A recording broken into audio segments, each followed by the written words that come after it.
Bueno, amigos, vamos a iniciar esta reunión para tratar sobre el asunto de los adultos mayores, especialmente en el sector campesino. Lo primero que vamos a tratar es tener una visión global, general, mundial, de la situación del mundo rural o el mundo campesino.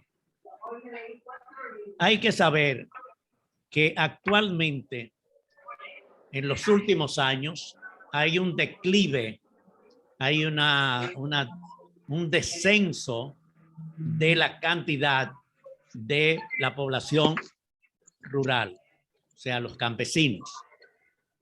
Para que ustedes tengan una idea general, en el año 1965, el 66% de la población era rural, lo que nosotros llamamos campesino.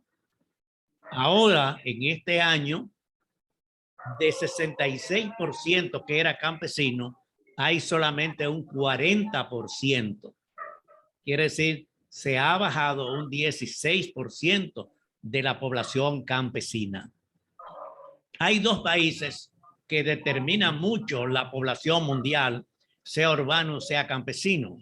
Son China y la India, porque entre China y la India tienen alrededor de 2.500 millones de habitantes. Entonces, para donde ellos se balanceen, el mundo se va por ahí, porque esos dos países son la tercera parte del mundo, de la población estamos hablando. En China, que fue siempre un país rural, campesino, actualmente el 39% vive en el campo y el resto se ha ido a vivir a las grandes ciudades, ciudades modernas que antes no existían. Pero en la India todavía queda en el sector rural o campesino el 65%. Quiere decir, mientras China ha pasado a ser un mundo, digamos, porque China solo es casi un continente, un mundo urbano, trasladado de la parte campesina a lo urbano, la India se ha quedado estancada y sigue siendo un país agrícola. Por eso en el mundo hoy, el 60% vive en las ciudades y el 40% en la zona rural. ¿Qué ha pasado en la zona rural? En la zona rural ha habido un descenso y ya no es la misma población de hace 40 años, en la cual la mayoría trabajaba la tierra. Eran en el campo, como nosotros llamamos, la mayoría de la gente estaba trabajando la tierra. Uno va a un campo ahora y encuentra muchas oficinas, como si estuvieran en una ciudad. Encuentran tecnología, quiere decir, no van a la ciudad a comprar la tecnología, y la tienen pequeñas tiendas, pero tiendas. Los transportes son modernos, no son las guaguas que nosotros conocemos, autobuses antiguos que iban muy detartaladamente a los campos. Y las comunicaciones han cambiado. Quiere decir que aunque hay menos campesinos, pero no es el mismo campo antes que había, en la cual lo que se trabaja fundamentalmente era la agricultura. En América Latina, el mundo rural también va en ese mismo ritmo. En 1960, en América Latina, el 51% de la población vivía en el campo. Hoy día, ahora mismo, en América Latina, solamente el 19% trabaja o vive en el campo. Hay que saber que lo que nosotros llamamos redes sociales o comunicaciones, que se llama conectividad, esa conectividad, el 71% está en las ciudades y solamente el 37% está en el campo, en el mundo rural. Y ese 37%, en un 90% son jóvenes. Los adultos mayores, las personas envejecientes, muy poco entran a la conectividad, quiere decir, a las redes sociales, a estas actividades como las que estamos haciendo, y es una parte en la cual en la zona urbana es distinto. En las zonas campesinas siguen siendo rurales. En América Latina el 50% de los campesinos viven en la pobreza, en pobreza. Para que ustedes tengan una idea, por ejemplo, le voy a poner 3 países de ejemplo. En Puerto Rico, el 81% vive en zonas urbanas y solamente el 19% vive en la zona rural. Quiere decir, han abandonado casi totalmente el campo. En la República Dominicana, el 74% vive en las ciudades y el 26% vive en el campo. Y en Costa Rica, el 56% vive en las zonas urbanas y el 44% en las zonas rurales. Quiere decir que en todas partes, en el caso que nos toca a nosotros, el caso de Costa Rica, pues Costa Rica está en un 44% de población rural. Quiere decir que es un número elevado en comparación con 19% que hay en Puerto Rico y 26% que hay en la República Dominicana. Aún con esa cantidad de población en el campo, que es el tema que vamos a tratar más adelante, la República Dominicana, el campo, el campesino, tiene que producir primero para el consumo nacional. Somos 10 millones de habitantes y de esos 10 millones, el 26% trabaja para mantener el resto. Estamos hablando en producción de alimentación. Pero nosotros también en la República Dominicana tenemos que producir agricultura, especialmente alimentos, para Haití. En un 85% de lo que consume Haití se siembra aquí en la República Dominicana. Pero también hay que producir para el consumo de dominicanos que viven fuera, especialmente en Miami y en Nueva York, que son personas que consumen productos dominicanos y que comen también de eso. Pero también hay que producir para una cantidad aproximadamente de 5 millones de turistas que vienen al país y que hay que producir. Ellos no comen los productos que nosotros consumimos. Quiere decir, lo que es la bandera nacional, el sancocho, el locrio, los turistas no consumen eso.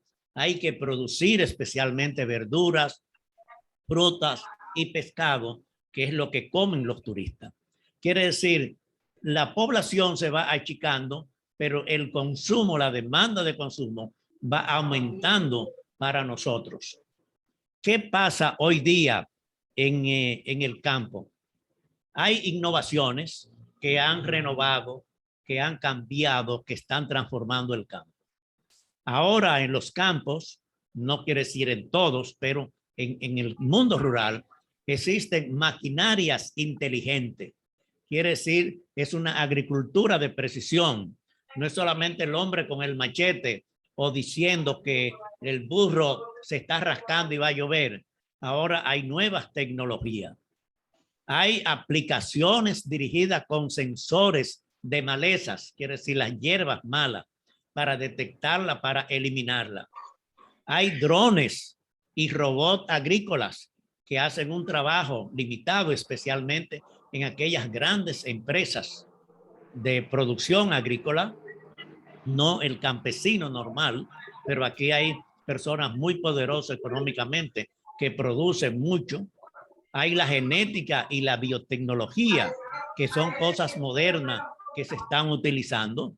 Hay lo que llaman el carbono neutro o huellas ambientales que dan precisión para el trabajo en el campo. Está la digitación del manejo agrícola.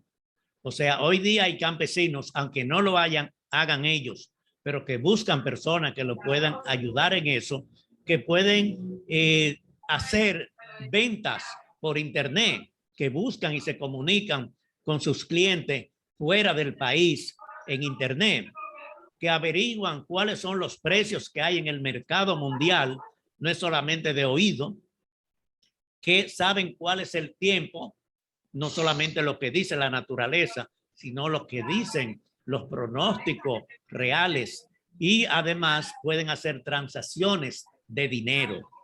Esas cosas se están innovando en el mundo del campo. Ya el campo no es solamente el hombre con un machete para hacer echadilla, sino hay una nueva tecnología. ¿Quiénes los utilizan? Bueno, personas que tienen dinero, que pueden tener un equipo para que le maneje esas cosas y que puede poder todo eso. Quiere decir, la agricultura a nivel de habitantes, a nivel de población, va bajando en todas partes del mundo. Como le dije inicialmente, desde el 65% que había en el año 60, ahora estamos en el 40% de la población mundial. Y eso va bajando y va aumentando mientras más se va desarrollando la sociedad, las ciudades van creciendo y van brindando servicios. Porque un campesino abandona su campo y se va a la ciudad? Porque a lo mejor quiere educar a sus hijos, y en el campo se hace difícil buscar buenos profesores, tener buenas aulas, tener buenos libros, pero en las ciudades hay las escuelas primarias cerca, hay las escuelas secundarias. Y hoy día, en la mayoría de las provincias casi, hay una universidad o hay una extensión de una universidad. El problema de la salud, que a veces hay que ir kilómetros para llevar un enfermo para que lo pueda atender un médico o en una clínica, en las ciudades pueden encontrar hospitales, clínicas, policlínicas y servicios de salud. Entonces, no ha existido una política general para ayudar al campesino. Lo que en los años 60 o 70 se hablaba de reforma agraria, ya en América Latina no se habla de reforma agraria, no se habla de distribución de tierra y de tecnología, y sí se habla de la tecnología. Entonces, hay una tendencia normal. Hay una tendencia en la cual la gente del campo, especialmente los jóvenes, un joven dominicano que sepa manejar las computadoras y que se vaya a la ciudad, difícilmente vuelve al campo a sembrar o a recoger. Un joven que tenga una motocicleta o un carrito para conchar o para ponerla en el transporte, difícilmente vuelve a trabajar en el campo. Están trabajando en el campo ¿quiénes? Personas mayores que ya tienen su cuerpo adaptado al mundo del trabajo rural, al trabajo duro de la tierra, de levantarse de madrugada, de cosechar, de recibir los embates de los terremotos, los ciclones, los aguaceros, las plagas. Eso no es fácil. Y la juventud moderna está en otro mundo. Entonces, es una disyuntiva grande que tenemos en el mundo del campo, primero por los problemas generacionales. O sea, la juventud que es moderna está en las cosas modernas, que son las cosas digitales. Y eso es lo que le atrae, en eso es lo que quiere formarse. Y en el campo se va abandonando y se va descuidando. Si no tenemos gente que pueda producir, que pueda estar en el campo, que pueda dedicarse a la producción, el futuro económico, político y social de nuestros países están en una situación muy delicada. Entonces, lo que hablamos al principio, el problema de la población, el problema de las personas mayores, los adultos mayores en el campo, es un tema que nosotros debemos conocer primero. Después de conocer, nosotros tratar de ayudar para ver en lo que se pueda hacer. Hay que reconocer que el mundo del trabajo ha cambiado, que las nuevas tecnologías es lo que atrae a los jóvenes, no es la agricultura como antes, y que no hay en los campos una política para formar a esos jóvenes en algo que pueda ser de utilidad. La profesión de agronomía ya no es un privilegio como era hace 30 o 40 años, que los jóvenes campesinos querían ir a hacerse agrónomos. Ahora los jóvenes quieren hacerse en las redes sociales, conocer las tecnologías modernas, estar en internet, estar en YouTube, estar en las cosas modernas, pero no trabajar el campo. Entonces, nosotros que somos adultos mayores, nosotros que somos personas que nos criamos en una época diferente, con la naturaleza, con la reflexión de las personas mayores y con otra cosa, debemos estudiar esta situación, analizarlo para nosotros poder ayudar y cooperar en esta situación. Yo con esto es una introducción. Yo quiero ahora que el compañero Juan Prendas de Costa Rica nos explique la situación de especialmente lo que tratamos la semana pasada de los adultos mayores o los envejecientes en Costa Rica. Así es que Juan Prendas, te doy la palabra.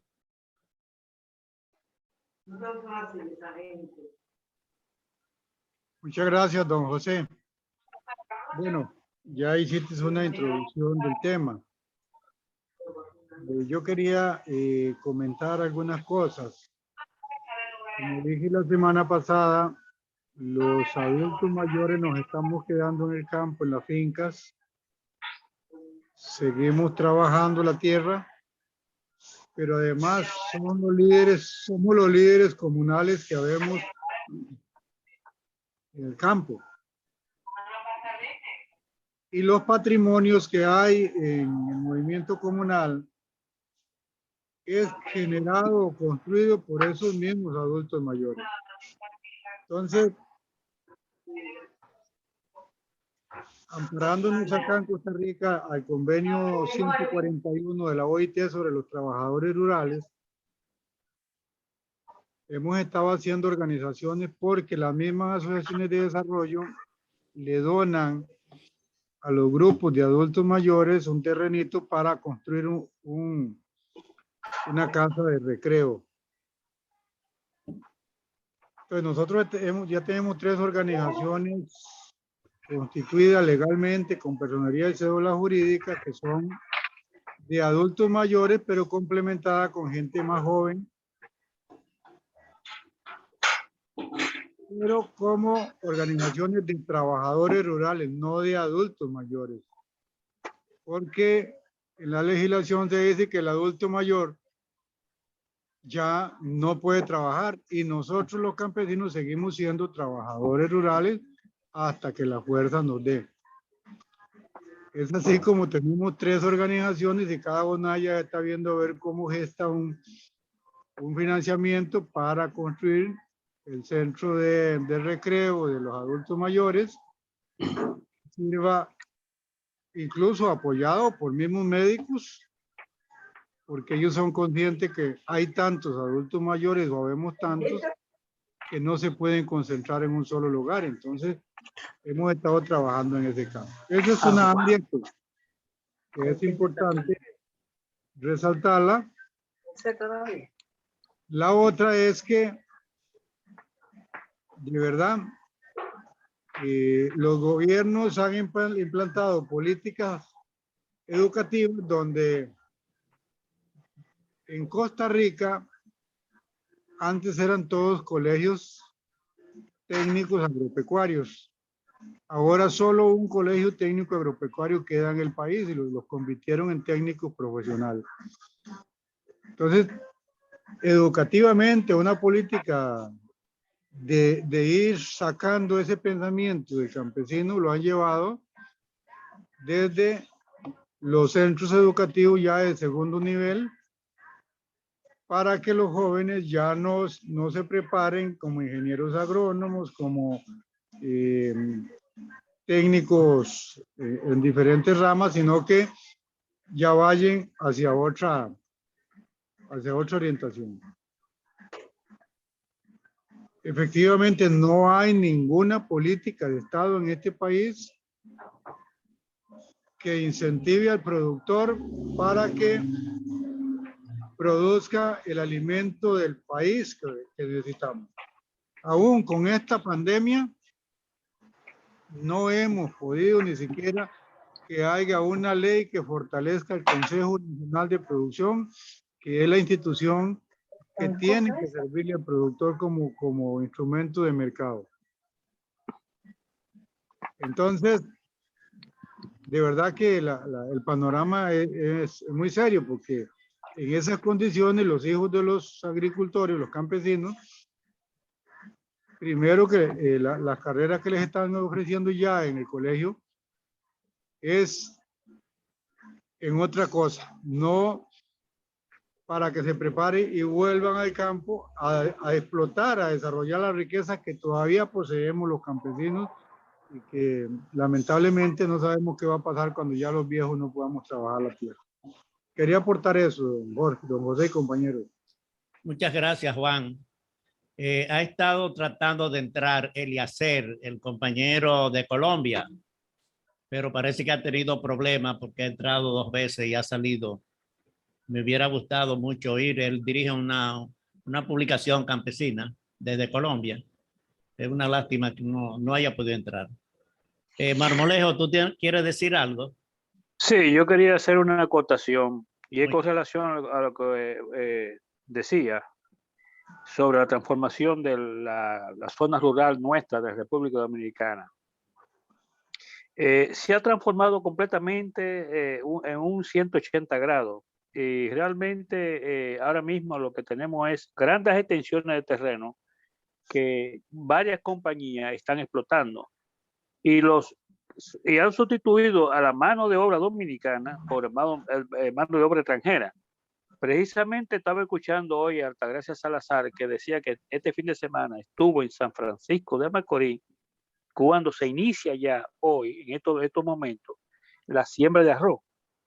Y la mano de obra que está trabajando ahí no son dominicanas, porque ya no tenemos agricultores que trabajan en esa área. Pero he observado con los viajes que he dado a Moca y a Cibao, que ya esas grandes extensiones de terreno están en manos de compañías que están usando toda la tecnología. En el mismo Uruguay hay grandes extensiones, porque Uruguay es un terreno, tiene mucho terreno, aunque es el país más pequeño de toda Sudamérica, pero tiene mucho terreno y está sembrado, y eso es con maquinaria, perfectamente, como decía José, que elaboran su producción, pero hay pocos campesinos. Se ve sí a cierto sentido junta de campesinos que hacen su trabajo todavía, porque lo hay, pero ya la juventud no está en eso, la juventud está en otra transformación. Ahora, sí le voy a decir que las transformaciones que van a venir en los próximos años venideros van a ser muy diferentes a los que hemos vivido en la actualidad. El mundo va a cambiar completamente en todos los niveles. ¿Es cuánto? Ok, gracias, Marmolejo. Ángel, ¿quiere decir algo? Bueno, yo creo que es muy importante el aporte que hizo Juan Prendas, que fue el que propuso este tema. Esto es algo que nos debe preocupar, lo que dijo Marmolejo, la mano de obra de emigrantes ha sido, para muchos lo ven muy mal, pero también hace bien, porque hay mucha gente que en juventud no quiere trabajar. Y si hay emigrantes que quieren hacer el trabajo, bueno, hay que echar para adelante, porque no podemos esperar ni analizar mucho esta situación, porque es una necesidad. Asimismo, como para la producción de la industria azucarera se necesitaban braceros emigrantes, ahora en la producción agrícola, en muchos renglones se necesita tanto para la siembra como para las cosechas. Quiero ahora, decir... adelante, Manuel. Digo, sí. Ahora, esos trabajadores extranjeros hay que regularizarlos. Hay que hacer su contrato, porque yo no sé si todavía se está trabajando así, sin nada para ello, porque para que no pase lo que pasó con los braceros haitianos, extranjeros que tuvieron aquí, porque aquí no solamente haitianos, si no habían cocolos de Puerto Rico y de otras islas que también colaboraron con el corte de la caña y la siembra de la caña, para que se regularice eso es importante también, porque ellos tienen derecho y a través de su trabajo están haciendo un esfuerzo para el progreso de nuestro país. Bueno, gracias, Marmolejo. Lo que quiero anunciar solamente es que este tipo de reuniones la vamos a retomar en enero. Cuando uno dice enero, lo ve muy lejos, dice el año que viene, pero son 3 semanas. Son 3 días. 3 semanas la pasamos porque la gente ya está en actividades de Navidad. Entonces en enero yo le voy a avisar, después de Reyes vamos a retomar los lunes este tipo de reuniones con adultos mayores. Trataremos temas como el de hoy, que está relacionado con los adultos mayores. Así es que agradezco mucho a Juan Prendas, que fue el que trajo esta idea para que discutiéramos esto, a Marmolejos también, que de República Dominicana, que se ha reincorporado a este tipo de actividad. Entonces nos veremos dentro de 3 o 4 semanas. Yo le voy a avisar, pero va a ser lunes a las 7:30. Así es que buenas noches, muchas gracias, y Juan Prenda, que continúe su gira que está haciendo y que llegue a su casa. Hasta luego. Le toca 1 hora y media para llegar.